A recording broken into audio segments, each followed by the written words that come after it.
നമസ്കാരം. മീഡിയ സ്റ്റവറിലേക്ക് സ്വാഗതം. ആദ്യം പ്രധാന വാർത്തകൾ.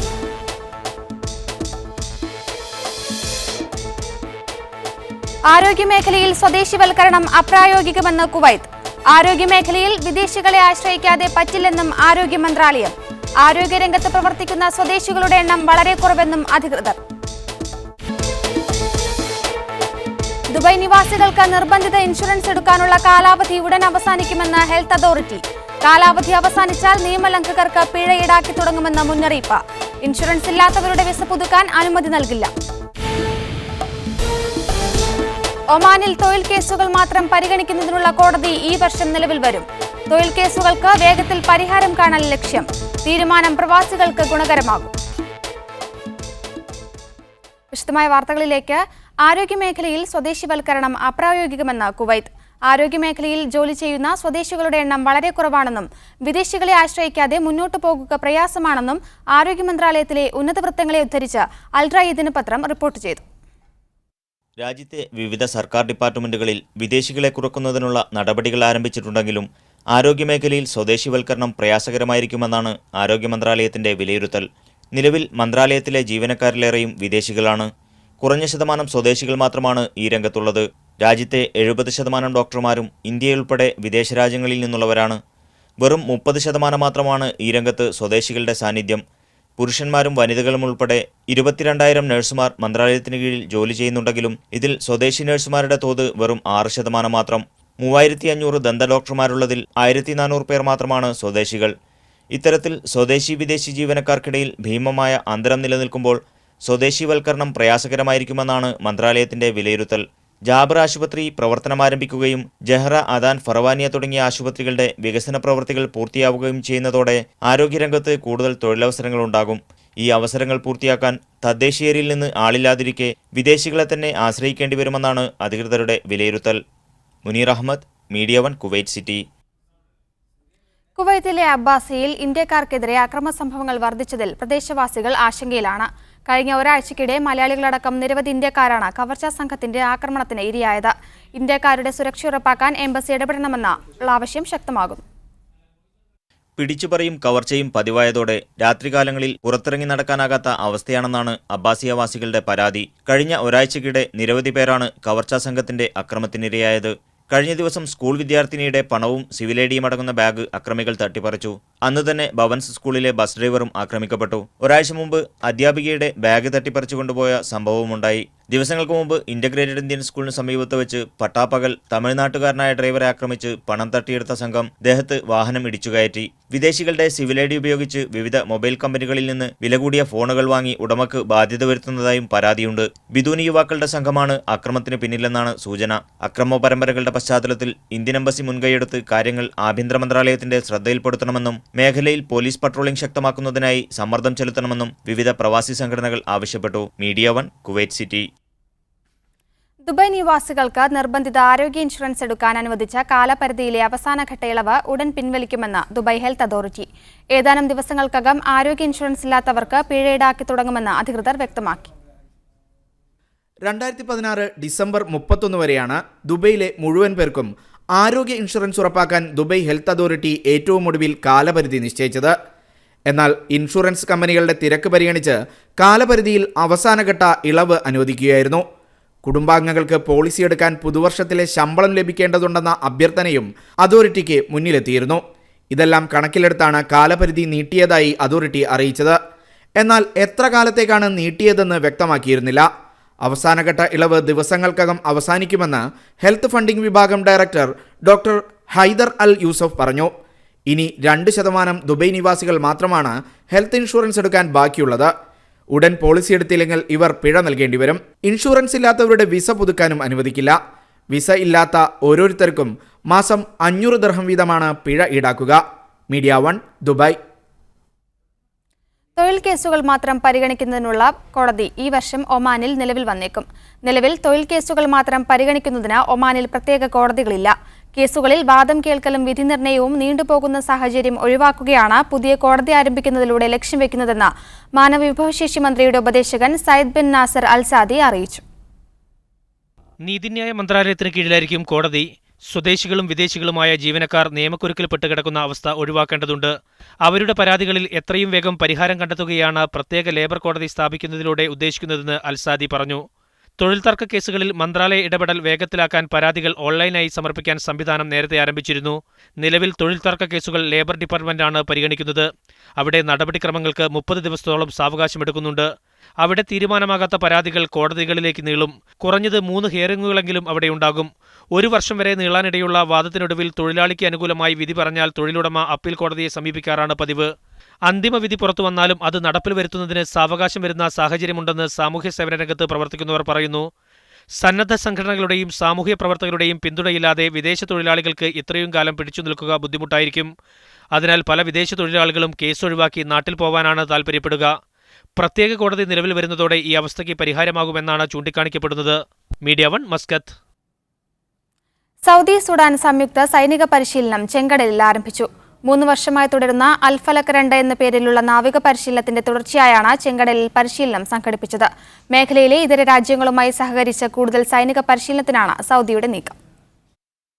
2013 നടന്ന അൽഫലക് 1 എന്ന നാവിക പരിശീലനത്തിന്റെ തുടർച്ചയായാണ് സുഡാനുമായി സഹകരിച്ച് സൗദി നാവികസേന ചെങ്കടലിൽ സൈനിക പരിശീലനം ആരംഭിച്ചത്. സൗദിയുടെ പടിഞ്ഞാറ് ഭാഗത്തുള്ള ചെങ്കടലിൽ ജനുവരി 12-നാണ് സൈനിക പരിശീലനം ആരംഭിച്ചത്. പരിശീലനത്തിനായി സുഡാൻ നാവികസേന ദിവസങ്ങൾക്ക് മുമ്പ് ജിദ്ദ തുറമുഖത്തെത്തിയിരുന്നുവെന്ന് അധികൃതർ വ്യക്തമാക്കി. ബഹ്റൈനുമായി സഹകരിച്ച് GCC രാജ്യങ്ങളുടെ താൽപര്യപ്രകാരം അറേബ്യൻ ഗൾഫിലെ ഹുർമുസ് കടലിടുക്കിൽ സൗദി നടത്തിയ ദിർ ഉൽ ജസീറ സൈനിക പരിശീലനത്തിന്റെയും ഇറാഖിനോട് ചേർന്ന വടക്കൻ അതിർത്തിയിൽ മാസങ്ങൾക്ക് മുമ്പ് നടന്ന റഅദുശ്ശമാലിന്റെയും ലക്ഷ്യം തന്നെയാണ് സൗദി സുഡാൻ സഹകരണത്തിൽ നടത്തുന്ന അൽഫലക് 2 സൈനിക പരിശീലനത്തിനുമുള്ളത്. മേഖലയിലെ രാജ്യങ്ങളുമായുള്ള സൈനിക സഹകരണം ശക്തമാക്കുന്നതിന്റെ ഭാഗമായാണ് ഇത്തരം പരിശീലനങ്ങളെന്നും സൈനിക മേധാവികൾ വ്യക്തമാക്കി. അറബ് രാഷ്ട്രങ്ങൾക്ക് പുറമെ പാകിസ്ഥാൻ, തുർക്കി എന്നീ സൈന്യങ്ങളുമായി ചേർന്നും സൗദി സേന കഴിഞ്ഞ മാസങ്ങളിൽ സൈനിക പരിശീലനം നടത്തിയിരുന്നു. Azhar Puliyil, media 1, Riyadh. നിയമലംഘകരില്ലാത്ത സൗദി അറേബ്യ എന്ന ദൗത്യത്തിന് പിന്തുണ തേടി സൗദി പാസ്പോർട്ട് വിഭാഗത്തിന്റെ മൊബൈൽ സന്ദേശം. ശരിയായ തൊഴിൽ, താമസരേഖകൾ ഇല്ലാത്തവരെക്കുറിച്ചുള്ള വിവരങ്ങൾ നൽകണമെന്നാണ് സന്ദേശം. വിദേശികൾ പാസ്പോർട്ട് മന്ത്രാലയത്തിന് വിരലടയാളം നൽകണമെന്നും സന്ദേശത്തിലുണ്ട്. നിയമലംഘകരില്ലാത്ത സൗദി അറേബ്യ എന്ന സങ്കല്പം യാഥാർത്ഥ്യമാക്കാൻ സൗദി പാസ്പോർട്ട് വിഭാഗം രാജ്യവ്യാപകമായി മൊബൈൽ സന്ദേശം അയച്ചു. തൊഴിൽ, താമസരേഖ നിയമങ്ങൾ ലംഘിച്ച രാജ്യത്ത് കഴിയുന്നവരെക്കുറിച്ച് വിവരം നൽകണമെന്നാണ് സന്ദേശത്തിലുള്ളത്. നിയമവിരുദ്ധരെ തുടച്ചു നീക്കാനുള്ള ദൗത്യത്തിൽ പങ്കുചേരണമെന്ന് രാജ്യത്തെ പൗരന്മാരോട് പാസ്പോർട്ട് വിഭാഗം സന്ദേശത്തിൽ അഭ്യർത്ഥിക്കുന്നു.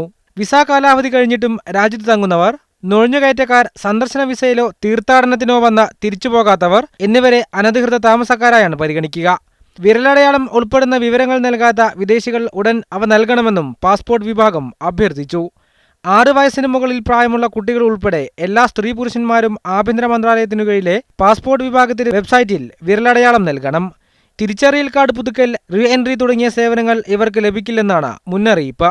രാജ്യത്ത് തൊഴിലെടുക്കുന്ന വിദേശികൾ തങ്ങളുടെ ആശ്രിതർ നിയമാനുസൃതമായാണ് കഴിയുന്നതെന്നും വിസ കാലാവധി കഴിയുന്നതോടെ തിരിച്ചു പോകുന്നുണ്ടെന്ന് ഉറപ്പുവരുത്തണമെന്നും പാസ്പോർട്ട് വിഭാഗം അഭ്യർത്ഥിച്ചു. Media 1, Riyadh.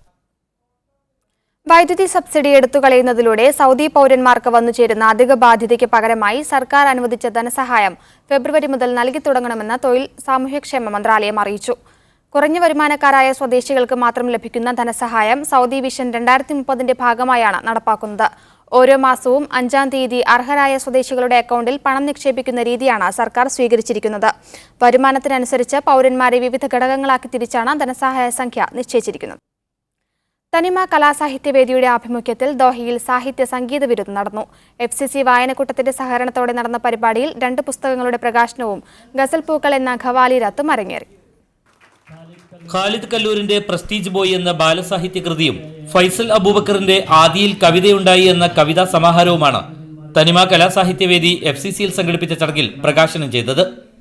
MT Nilambur, Faisal Kochi, K Muhammad Isa, Sheela Tomy, Habeeb Rahman, Yatheendran master, Khalid Kallur, Faisal Abubakar തുടങ്ങിയവർ ചടങ്ങിൽ സംസാരിച്ചു. തുടർന്ന് നടന്ന സംഗീത വിരുന്ന് ദോഹയിലെ ആസ്വാദകർക്ക് വേറിട്ട അനുഭവമായി. മുഹമ്മദ് കുട്ടി അരീക്കോടിന്റെ നേതൃത്വത്തിൽ ഗസൽ ഗായകൻ അബ്ദുൽ ഹലീം, കവാലി ഗായകൻ അബ്ദുൽ മുത്തലിബ്, K മുഹമ്മദ് ഈസ, റിയാസ് കരിയാട്, അൻവർ ബാബു, അക്ബർ ചാവക്കാട് തുടങ്ങിയവർ ഗാനങ്ങൾ ആലപിച്ചു. Media 1, Doha. ലോക വനിതാ ദിനാഘോഷങ്ങളുടെ ഭാഗമായി FCC വനിതാവേദി സംഘടിപ്പിച്ച കൾച്ചറൽ ഫെസ്റ്റ് ശ്രദ്ധേയമായി. ദോഹയിലെ മലയാളി കുടുംബിനികളുടെ സജീവ സാന്നിധ്യമുണ്ടായിരുന്നു പരിപാടിയിൽ. 3 ദിവസം നീണ്ടുനിന്ന വിവിധ മത്സരങ്ങളോടെയാണ് പരിപാടി സമാപിച്ചത്. തുടർച്ചയായ 5ാം വർഷമാണ് ഫ്രണ്ട്സ് കൾച്ചറൽ സെന്റർ വനിതാ വിഭാഗം ദോഹയിൽ വനിതകൾക്കായുള്ള സാംസ്കാരികോത്സവം സംഘടിപ്പിച്ചു വരുന്നത്.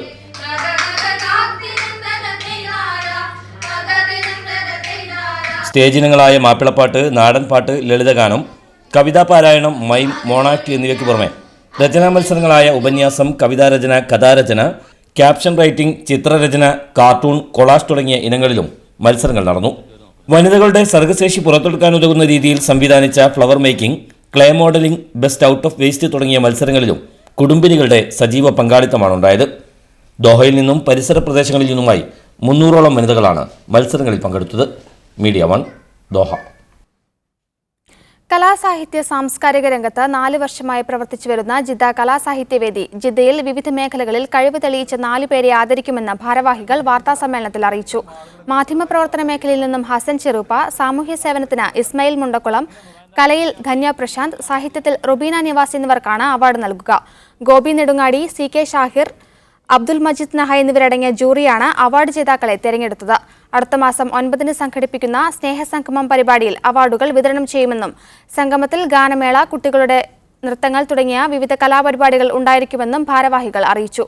അബ്ദുൽ മജീദ് നഹ, സമീർ ഇല്ലിക്കൽ, ഹംസ പുത്തലത്ത്, ഉസ്മാൻ ഒഴുക്കൂർ, ഷൌക്കത്ത് വെള്ളില, നാസർ തനിയമ്പാടം തുടങ്ങിയവർ വാർത്താസമ്മേളനത്തിൽ പങ്കെടുത്തു. ഷാർജ മലയാളി കൂട്ടായ്മ രക്തദാന ക്യാമ്പ് സംഘടിപ്പിക്കുന്നു. വ്യാഴാഴ്ച വൈകുന്നേരം 5 മണി മുതൽ 10 മണി വരെ അബുഷഗാര പാർക്കിന് സമീപമാണ് ക്യാമ്പ് നടക്കുന്നതെന്ന് ഷാർജ മലയാളി കൂട്ടായ്മ ചാരിറ്റി വിംഗ് അംഗങ്ങളായ റീജൻ, ദിലീപ്, അജയ് എന്നിവർ അറിയിച്ചു. Forum for ideal thoughts Jeddah committee കളിയരങ്ങ് 2017 എന്ന പേരിൽ സംഘടിപ്പിച്ച കുട്ടികളുടെ കായികമേള ശ്രദ്ധേയമായി. 100 കണക്കിന് കുട്ടികൾ അണിനിരുന്ന മാർച്ച് പാസ്റ്റ് മേളയ്ക്ക് കൊഴുപ്പേകി. കുട്ടികളുടെ കായികശേഷി വർദ്ധിപ്പിക്കുക, മാനസിക ബുദ്ധിശക്തി വളർത്തുക, കായിക മേഖലയെ പ്രോത്സാഹിപ്പിക്കുക തുടങ്ങിയ ലക്ഷ്യങ്ങളോടെ 40ഓളം കായിക ഇനങ്ങൾ കളിയരങ്ങിൽ ഒരുക്കിയിരുന്നു. 4 മുതൽ 16 വയസ്സ് വരെയുള്ള 100 കണക്കിന് കുട്ടികൾ പങ്കെടുത്ത പരിപാടി ആബിദ് ഹുസൈൻ തങ്ങൾ MLA ഉദ്ഘാടനം ചെയ്തു. വിജയികൾക്ക് ട്രോഫികളും സമ്മാനങ്ങളും വിതരണം ചെയ്തു. ഫിറ്റ് പുസ്തക പ്രദർശനവും വിജ്ഞാനപ്രദമായ മറ്റു വിവിധ സ്റ്റാളുകളും കളിയരങ്ങിൽ ഒരുക്കിയിരുന്നു. ബഹ്റൈനിൽ പത്രവിതരണ ജോലി ചെയ്യുന്ന മലയാളിയെ ഭീഷണിപ്പെടുത്തി കൊള്ളയടിച്ചു. സിത്രയിൽ വെച്ച് ഇരിങ്ങാലക്കുട സ്വദേശി നസീറാണ് പത്രവിതരണത്തിനിടെ ആക്രമിക്കപ്പെട്ടത്. 4 പേരടങ്ങിയ സംഘം നസീറിന്റെ പേഴ്സും പണവും CPR-ഉം ATM കാർഡും കവർന്നു. സംഭവത്തെക്കുറിച്ച് പോലീസിൽ പരാതി നൽകിയിട്ടുണ്ട്. ബഹ്റൈനിലെ സല്ലാക്കിൽ കഴിഞ്ഞ ദിവസമുണ്ടായ ബൈക്ക് അപകടത്തിൽ പരിക്കേറ്റ ഇന്ത്യക്കാരൻ ശ്രീപദ് പ്രസാദ് ബന്തോഡ്കർ മരിച്ചു. ബൈക്കിൽ മറ്റൊരു വാഹനം ഇടിച്ചാണ് അപകടം. ഗോവ സ്വദേശിയായ അദ്ദേഹം ബഹ്റൈനിൽ സെയിൽസ് എക്സിക്യൂട്ടീവായി ജോലി ചെയ്തു വരികയായിരുന്നു. ഗൾഫിലെ പ്രമുഖ ചില്ലറ വ്യാപാര ശൃംഖലയായ ഫാത്തിമ ഹൈപ്പർ മാർക്കറ്റ് ഗ്രൂപ്പ് കേരളത്തിലേക്ക് പ്രവർത്തനം വ്യാപിപ്പിക്കുന്നു. 5 വർഷത്തിനകം വിവിധ ജില്ലകളിൽ 50 ഹൈപ്പർ മാർക്കറ്റുകൾ തുറക്കാനാണ് പദ്ധതി. ഫാത്തിമ ഗ്രൂപ്പിന്റെ ദുബൈയിലെ ഏറ്റവും വലിയ ശാഖ ബർദുബയിൽ തുറന്ന ശേഷമാണ് കേരളത്തിലെ പദ്ധതികൾ group chairman EP Moosa Haji വിശദീകരിച്ചത്. ഫാത്തിമ ഗ്രൂപ്പിന്റെ കേരളത്തിലെ ആദ്യ ശാഖ തൃശ്ശൂരിലെ ശോഭ സിറ്റിയിൽ ഉടൻ പ്രവർത്തനം ആരംഭിക്കും. പിന്നെ കേരളത്തിലെല്ലായിടത്തും ചെയ്യാനുള്ള പ്ലാനുണ്ട്. ഫസ്റ്റ് എന്നുള്ള നിലക്ക് സെൻട്രലിൽ തൃശ്ശൂരാണ് ഞങ്ങൾ ആദ്യമായിട്ട് ഹൈപ്പർ മാർക്കറ്റ് വെച്ചത്. ഫാത്തിമയുടെ പേരിൽ ഞങ്ങൾ ഇനി എല്ലാ ജില്ലയിലും തുടങ്ങാനുള്ള പരിപാടിയുണ്ട്. ഞങ്ങൾ ഒരു 5 വർഷത്തിൻ്റെ ഉള്ളിൽ ഒരു 50 ഷോപ്പ് തുറക്കാനുള്ള ഇതാണ് ഞങ്ങൾ പ്ലാൻ ചെയ്തിരിക്കുന്നത്. ഗൾഫിൽ ഷാർജ, റാസൽ ഖൈമ, ജിദ്ദ എന്നിവിടങ്ങളിലും പുതിയ ശാഖകൾ തുറക്കുന്നുണ്ട്. ഗൾഫിലെ 33ാമത്തെ ശാഖയാണ് ബർദുബയിൽ പ്രവർത്തനം ആരംഭിച്ചത്. 35,000 ചതുരശ്ര അടി വിസ്തൃതിയുള്ള ബർദുബൈ ബ്രാഞ്ച് ഗ്രൂപ്പിന്റെ ദുബൈയിലെ ഏറ്റവും വലിയ ഹൈപ്പർ മാർക്കറ്റാണ്. അജ്മാൻ പോലീസ് ആസ്ഥാനത്തെ brigadier doctor Mattar Hamid Al Shamsi പുതിയ ശാഖ ഉദ്ഘാടനം ചെയ്തു. Fathima group MD EP Sulaiman Haji, CEO Sameer Sulaiman തുടങ്ങിയവരും പങ്കെടുത്തു. Media 1 Dubai. എഡിസ്റ്റവർ പൂർണ്ണമാവുകയാണ്. കൂടുതൽ വാർത്തകൾക്കും ദൃശ്യങ്ങൾക്കും media1tv.in സന്ദർശിക്കുക. ഇനി സ്പെഷ്യൽ എഡിഷന്റെ പുനഃസംപ്രേഷണം കാണാം. Good night.